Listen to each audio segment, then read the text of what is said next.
Zeyipofo. Turabasuje mwese mukurikira Zeyipofo TV. Uyu ni umwanya tugiye kubagezaho ibirimo bivugwa hirya no hino ku isi.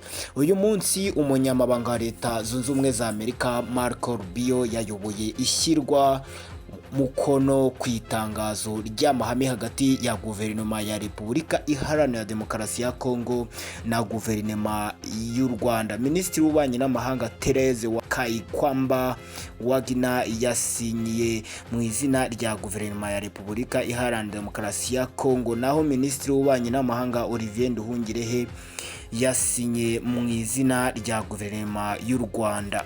Umunyamabanga wa Leta wungirije Christopher Landau, umujyanama mukuru muri Afurika Masad Boulos na ambasaderi Troy Fitrey nabo bifatanyije n'umunyamabanga Rubio muri ibyo birori. Iri tangazo rishingiye ku mbaraga z'umuryango w'ubumwe bwa Afurika n'abandi bayobozi bo mu karere, igaragaza inzira iganisha ku mahoro, umutekano no guteza imbere ubukungu mu burasirazuba bwa Repubulika Iharanira Demokarasi ya Kongo. Ikintu cy'ingenzi mu guhagarika amakimbirane no gutuma akarere kagera ku bushobozi bwuzuye. Amerika izakomeza gufatanya n'ibihugu byombi kubahiriza amahame y'iri tangazo no gushyigikira ingamba zikomeye zigamije amahoro n'iterambere.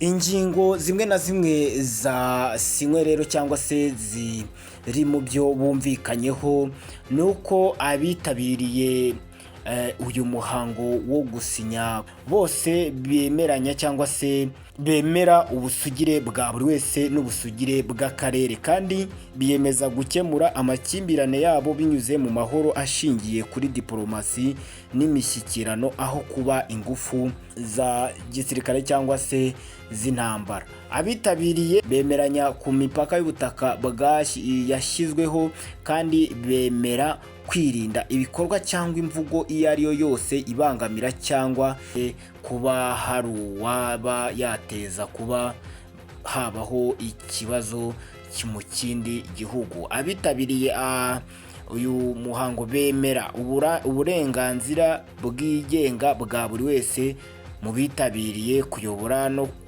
kuyobora akarere kayo mu buryo butabangamiye ubusugire cyangwa ifasi y'abandi bitabiriye. Mu ngingo z'umutekano rero, abitabiriye bemeza ko bombi bafite impungenge z'umutekano mu karere bahuriyemo kandi biyemeje gukemura ibyo bibazo mu buryo bujyanye n'ubusugire bw'ubutaka bwa bombi.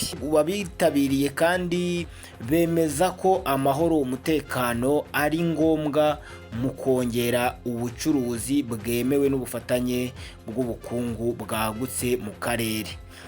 Ikindi, bemeje ko bahuje inyungu mu kugabanya ikwirakwizwa ry'imitwe yitwaje intwaro itari iya leta mu mipaka ndetse no hanze yayo, kandi biyemeza kwirinda gutera inkunga ya gisirikare ya leta ku mitwe yitwaje intwaro itari iya leta. Ikindi, bemeje gushakisha uburyo hashyirwaho uburyo bwo guhuza umutekano uhuriweho, kurwanya imitwe yitwaje intwaro itari iya leta n'imiryango y'abagizi ba nabi ibangamiye umutekano wemewe n'abitabiriye cyangwa se n'aba bari bahuye. Mu bigendanye n'ubukungu mu karere, biyemeje gushyiraho urwego rw'ubukungu rw'akarere mu rwego rw'ubukungu rushingiye ku mbaraga zisanzweho nka CPG, COMESA na EAC. Ibyo bikaba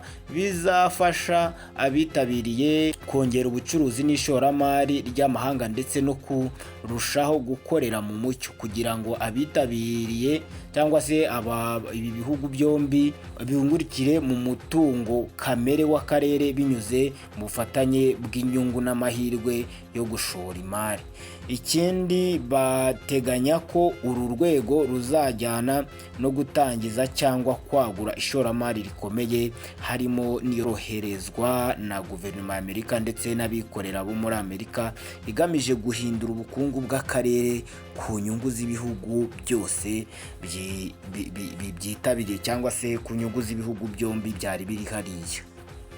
Ikindi biyemeje gushakisha uburyo bwo guhuza uru rwego n'ibindi bikorwa bigamije iterambere ry'ubukungu mpuzamahanga cyangwa akarere, harimo n'ibikorwa remezo.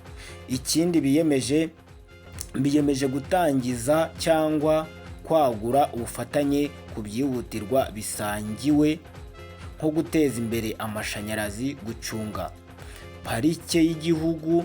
Ikindi mu bigendanye n'amabuye y'agaciro ni ukugabanya nyine ubujura cyangwa se ubusuma bushobora gukorerwa mu bihugu byombi bw'ubujura bw'amabuye y'agaciro. Leta Zunze Ubumwe za Amerika zikaba zavuze ko zizahuza ibihugu byombi ku bufatanye na guverinoma y'Amerika n'abashoramari bo muri Amerika mu bigendanye n'ubucukuzi bw'amabuye y'agaciro. Ikindi biyemeje babifashijwemo n'inzego z'umuryango w'abibumbye n'imiryango itabara imbabare, kugira ngo borohereze gutahuka ku bushake n'umutekano abimuwe mu gihugu aho bahoze batuye mu burasirazuba bwa Repubulika Iharanira Demokarasi ya Kongo, nyuma y'amahoro agarutse muri utwo turere, ndetse n'abaturage ba Repubulika Iharanira Demokarasi ya Kongo bimuwe n'amakimbirane, kandi ubu bakaba baba mu Rwanda cyangwa mu bindi bihugu mu buryo bujyanye n'inshingano z'amategeko mpuzamahanga, cyane cyane ku bijyanye n'impunzi. Bivuze ko abaturage bose bari barahunze, bari mu bice bitandukanye byo hirya no hino, bemeje ko bagomba kwita bataha bakaba basubira mu butaka bwabo hirya no hino muri Repubulika Iharanira Demokarasi ya Kongo, nyuma y'uko bari babukuwemo n'umutekano muke. Bakaba bazasubirayo igihe cyose hazaba habonekeye amahoro mu buryo burambye. Bakaba ikindi biyemeje gushyigikira MONUSCO hakurikijwe inshingano zayo mu kurinda, korohereza no guteza imbere ubushobozi bwa MONUSCO bwo kurinda abaturage b'abasivile no kubahiriza inshingano zose zashyizweho n'akanama k'umuryango w'abibumbye gashinzwe umutekano, harimo n'imirimo ishyigikira ishyirwa mu bikorwa ry'icyemezo cy'umuryango w'abibumbye gishinzwe umutekano. Abitabiriye biyemeje kurinda, korohereza, guteza imbere ubushobozi bwa MONUSCO n'ingabo z'akarere n'uburyo bwo gukora bikurikije inshingano zabo, harimo aho bibaye ngombwa uburyo bwo kugenzura bwumvikanweho n'ingufu zuzuzanya, kugira ngo byorohereze ishyirwa mu bikorwa ry'aya mahame. Dukurikije inzira ya Nairobi na gahunda ya Rwanda ubu yahujwe mu rwego rwa EAC na SADC nk'uko byemejwe na Afurika Yunze Ubumwe, biyobowe na Perezida Nyansimbe, hitawe ku biganiro biriho ubu i Doha hagati ya guverinoma ya Repubulika Iharanira Demokarasi ya Kongo n'iy'u Rwanda na AFC M23, kandi mu bufatanye no kugirana inama na Leta Zunze Ubumwe za Amerika kugira ngo bishyire hamwe, kugira ngo bumvikane na Leta Zunze Ubumwe za Amerika gutangwa, kugira ngo bisuzumwe n'abitabiriye mbere ya tariki ya 2 Gicurasi. Bishatse kuvuga ko imyanzuro yagiye ifatwa hariya hose, aba bose bagiye bahurira mu masezerano y'amahoro, bagomba gutangaza ibyavuzwe hariya, ibyanditswe byose, cyangwa se inama zagiye zitangwa hariya, kugira ngo bafate umwanzuro bitarenze tariki ya 2 Gicurasi. Ibyo rero ngo ni ukugira ngo bakemure ibyo batumvikanyeho ku mushinga w'amasezerano y'amahoro hagati y'aba bose yabarizwamo. Bemeye guhurira ku rwego rwa minisitiri w'ububanyi n'amahanga i Washington babifashijwemo na minisitiri y'ububanyi n'amahanga ya Amerika. Ngayo nguko ibi rero akaba ari bimwe mu byasinyiwe hariya, tukaba twahanyuriragamo muri makeya uko iri tangazo basinyiye hariya muri Leta Zunze Ubumwe za Amerika uko ryari riteye. Mwakoze kubana natwe rero, andi makuru ni mu mwanya muto uri imbere.